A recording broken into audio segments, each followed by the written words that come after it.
Ni hao, guten tag, bonjour, salve. In today's video, we're going to be talking about VCE languages.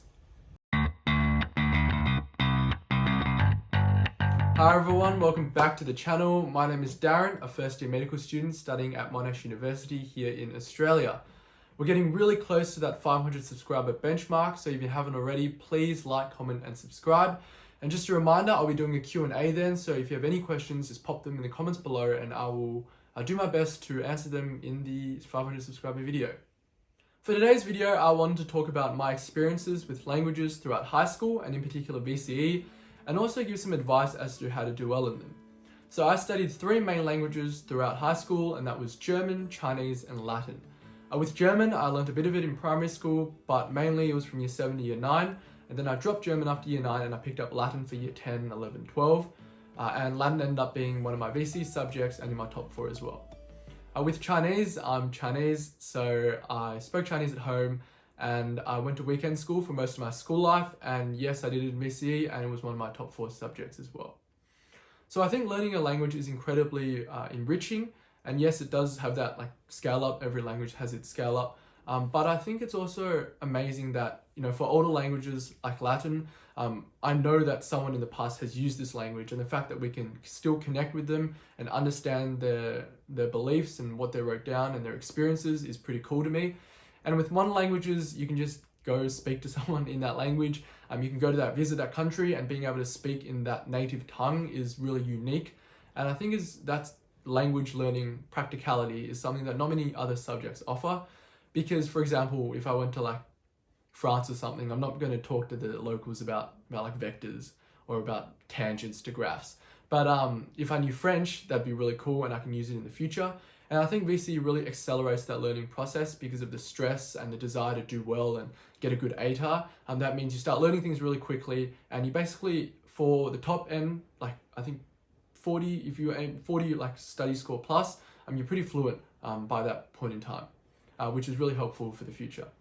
If you're curious about how I did, so I got the same raw score for Chinese and Latin. I got 45 for both of them. And they were scaled up quite a lot and they ended up being in my top 4. So today's video will be split into 2 parts. In the first part, I'll be talking about my experience and my advice for modern languages such as, for me, Chinese mainly, a bit of German, but I think it's something that's relatable to all modern language subjects. If you're doing Spanish, Italian, Korean, I think the advice can hopefully apply to you as well. And in the second half of the video, I will be talking about my experience and my advice for these older languages, such as Latin. I'm not too sure how things like ancient Hebrew and Greek work, but hopefully you guys can get something out of this as well. And I think Latin's just a really interesting subject, and not many people know about it, except that it scales like crazy. So if you're interested in the ins and outs of the subject and how to do well and what I actually did for the subject, then please give it a watch as well. So please enjoy the video.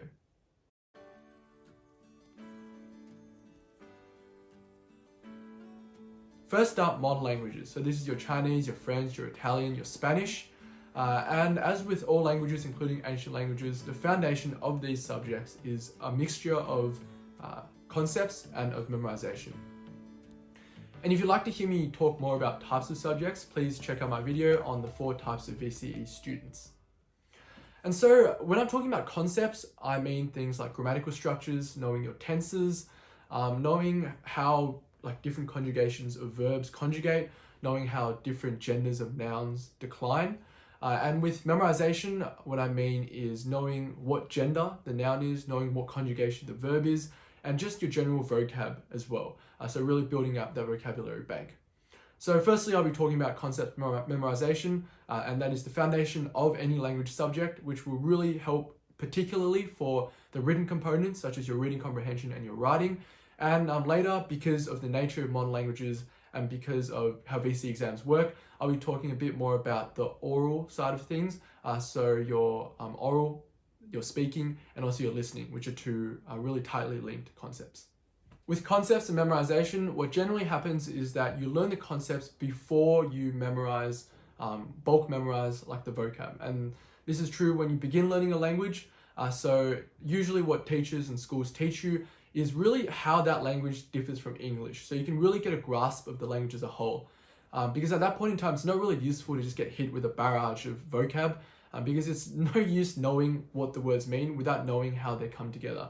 So what you do learn when you first begin learning a language is that, oh, hey, the verbs conjugate depending on the noun a lot. So whether I did something, whether you singular did something, whether you plural did something, that really affects the verb. And that's not really the case with English. And that's, I think, a really important concept in a lot of modern languages that they first teach you.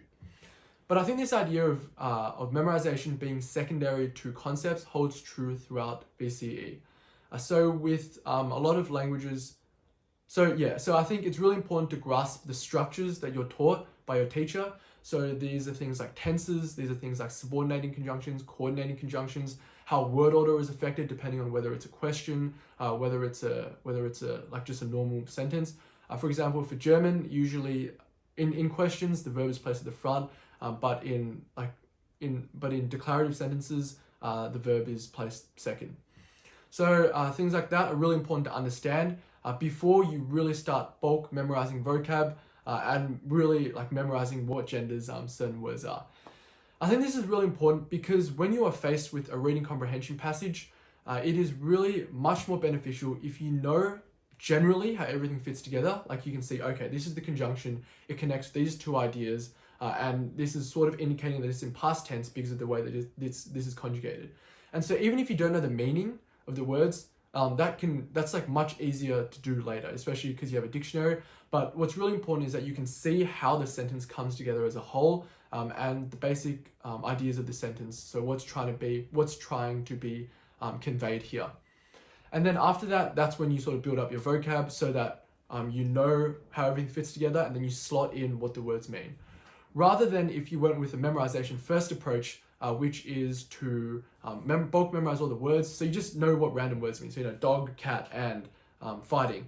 But you don't really know how it comes together because the sentences are much more complex than what I just came up with just then in your exam. So overall, focus on learning the concepts, the structures, whatever your teacher is teaching you with relation to grammar, with relation to sentence structure and how that changes, with relation to how certain words affect how others are conjugated. That way you can really see the connection in sentences, you can understand reading comprehension passages much better, and you can weave your essays much better together as well. And so those things I think come with practice and take a long time to master, so it's good to focus on those, especially at the beginning of the year. And then later, that's when you start really hitting your vocab, learning your words so that you know where everything fits, and then that's when you slot in the meanings.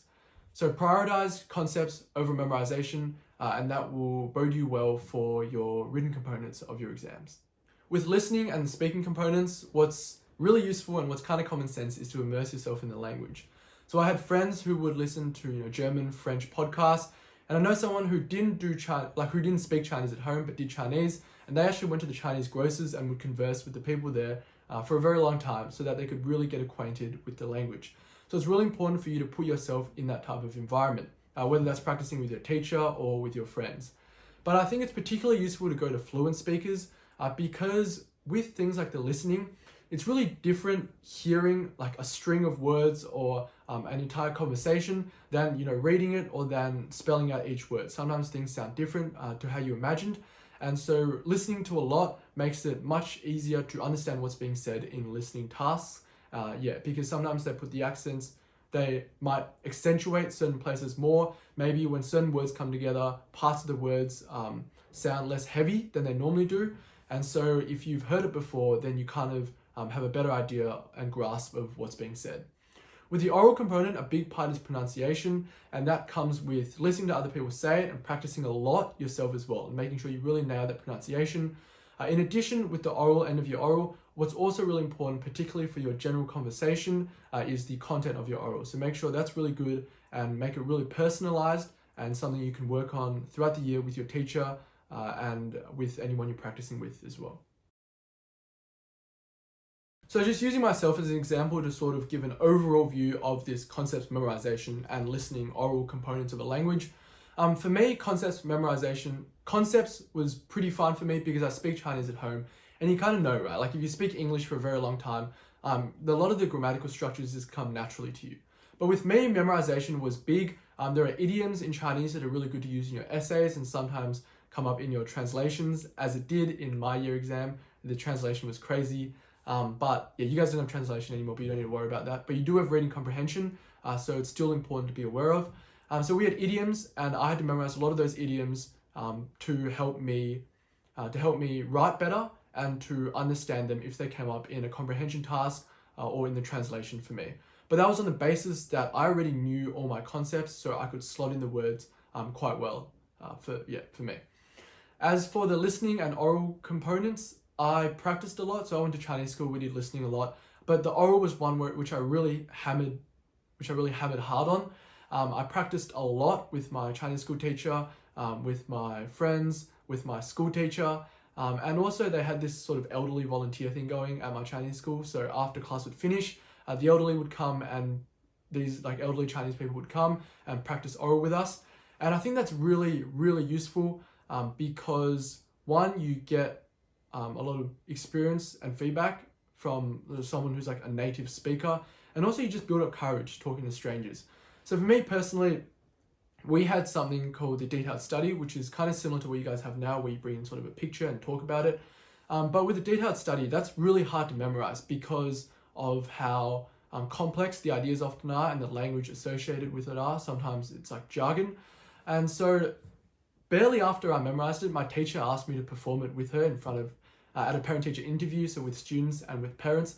And I was very, very nervous. That was the most nervous I was anytime I practiced my oral, because I barely memorized it. I wasn't too sure like what was happening.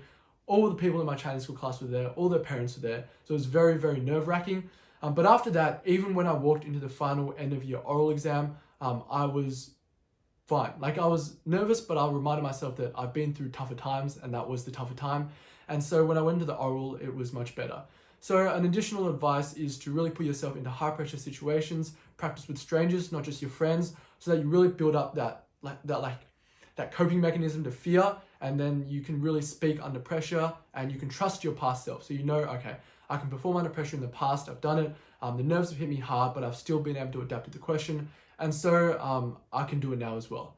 And that is a very comforting thought to have when you're just about to enter into your oral examination. So let's move on to ancient languages, and one of the best decisions I've ever made, which was to pick up Latin in year 10. So as I said before, people usually learn Latin a bit earlier. So in that period, basically like in 1 month, 1 or 2 months, I think it was 1 month, I had to learn what my friends learned in the whole of year 9. And so the way I did that, once again, was concepts first and then memorization. So I learned a lot of the concepts. I got my head around how the language works.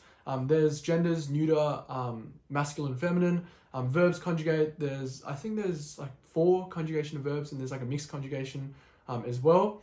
And so I really acquainted myself with that. And vocab, I just learned as I went along. So I worked through the textbook and they just give you some vocab, but I didn't like learn vocab outside. I didn't stretch myself when learning vocab, because what's really important, once again, is to have a solid foundation of how the structures work in the language. And so when I began the year, my structures were good, my vocab was poor, but vocab is easy to improve. It's pretty straightforward. Just use like Quizlet, flashcards, whatever, to help you memorize that. With concepts, we finished all our grammar by the middle of year 11, and it is so crucial to understand every piece of grammar that you've been taught. So the different moods, the different tenses of verbs, the different constructions, cum clauses, hypothetical clauses, and how that affects the mood of the verb and the tense of the verb. And also know your declensions and know your conjugations, know your declensions of adjectives and your nouns very, very well. Because in Latin, there is no word order. Things can be jumbled up however you want within a sentence. And so you really need to know which words go with each other, and having a sound understanding of the declensions will aid you with that, and is so crucial for translation. And yeah, so you'll translate in VCE in year 12 particularly, you will translate the poem for homework. You won't have to do it in the actual exam, but it helps for an understanding of the poem, of what's happening, and it also helps you practice your translation skills. But in the end of your exam, there is an unseen passage, which is worth 45 marks out of the 100-mark exam, which is a lot. And also, this is a passage that might have been written by someone like Caesar or another prestigious Roman that you will have to translate. And the reason why grammar is so fundamental to understand is because the point with Latin is that after you've done VCE Latin, you've learned all the grammar, you can translate anything. So any piece of Latin you're given, you can translate it. And that is an incredibly powerful, tool to have. You're given any piece of Latin, you know how everything pieces together, and it's just a matter of identifying what the words mean. And in Latin, you do get a dictionary, so that helps with that as well. Even for me, I was sort of sharpening my understanding of the structures of the language through year 12. And it was only in the second half of year 12 that I really started hammering away at my vocab. And so, but that vocab was built on the foundations of me knowing how the sentence is structured, knowing how it works. And the vocab just really helps me translate it efficiently without having to refer to my dictionary all the time. But basically what you should be able to do in Latin is that you can look at a passage and you can tell me the passage in English. So the words are all jumbled in Latin, but you can tell me what's the noun, what's the verb, what's the subject, what's the adverb that agrees with what's the adverb that's for the verb here. And then once you can do that, that's how you have a really sound understanding of the structures. And then it's just a matter of knowing the meaning so you can piece it together more fluidly. And so ways I could recommend you to better understand the structures is to apply them a lot. So you can come up with English sentences and see if you can translate them into Latin, or you can just try doing a lot of translations from Latin into English. That way you will encounter a lot of the different types of constructions. And there's always exceptions to the rules. You'll find that with words like mare for C, it's a bit weird the way it's declined. And so, but getting acquainted, maybe writing them in the book with these exceptions is really important as well in case they come up in the exam or in SACs. And I think of these tools of declensions and of knowing how things decline and conjugate as tools. It's like clinical skills that you use to really dissect a passage and see how everything fits together. And I really, really enjoyed doing translations because I thought it was so cool that something this Roman guy wrote thousands of years ago, I could still understand, I could still translate it. I can look at the exact words that he wrote in the exact order that he wrote, and I can convert that into something that I can understand and other English people can understand. And I think why I really enjoy the subject, especially set it apart a bit from modern languages, is that because the things you're learning are at a much deeper level, the things you're translating. So rather than things like sport, what sport do you do, or what are your hobbies, or how is your family? It's more things like about war, about battle, about killing and conspiracies, which I thought was a really good balance to my Chinese learning, which was more about that sort of stuff you use in everyday life. So for the other 55 marks of the exam and the non-translation SACs, so your reading, your comprehension, your poetry, I think it's a matter of knowing the text really well and taking really good notes. And I'll put an example of my notes on the screen now. So here you have an example of the notes that I wrote during year 12. I actually got this sort of template from an older student who was a year older than us, so shout out to him. And you see on the left, I have the Latin lines and the translation, and on the right, I identify some key techniques and key words and have a brief explanation for them.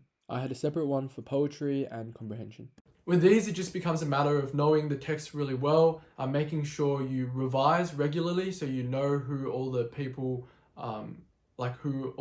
mentioned in the text are referring to. You know the poetic techniques and their effect and their explanation. And with essays, it's really just writing a lot, knowing the entire Aeneid, not just the book you're studying, and getting your teacher to mark a lot of them and really finding a structure and a style that works for you and gets you the optimal marks. Just an FYI with Latin, for those of you who don't know, there's no listening or speaking component of Latin because I don't think anyone remembers how the words were pronounced. And also you don't write in Latin throughout the whole of VCE. So you do translations from Latin into English, and you write essays, you analyze this poem, sort of who was mentioned in the poem, what techniques are used in the poem, but you don't write in Latin at all. For me, I really enjoyed learning my languages, and I did quite well in them. So the 2 languages I did for VC ended up making up the bulk of my ATAR and being 2 of my 4 in the top 4. And also did German as well, and I did quite well in that. I remember, I think in the end of year exam, I did the best in the cohort, but yeah, I dropped it. Anyway, so I'm really looking forward to learning more languages in the future because, like I've said, I'm really enamored with their practicality, which is something that not many other subjects offer. I love the idea of just learning the language, being able to apply it immediately, being able to go to another country and perhaps speak to someone who I wasn't previously able to communicate with. Thank you for watching today's video. I hope you've enjoyed it and I hope it's helped you really get your head around how to do well in a language. Please leave a comment below in the language that you're learning right now to kickstart your practice, and it'd be interesting to see the different types of language that you guys are learning. Once again, please subscribe if you haven't already. Leave a question below for the Q&A, and yeah, I look forward to seeing you all next time. 再见。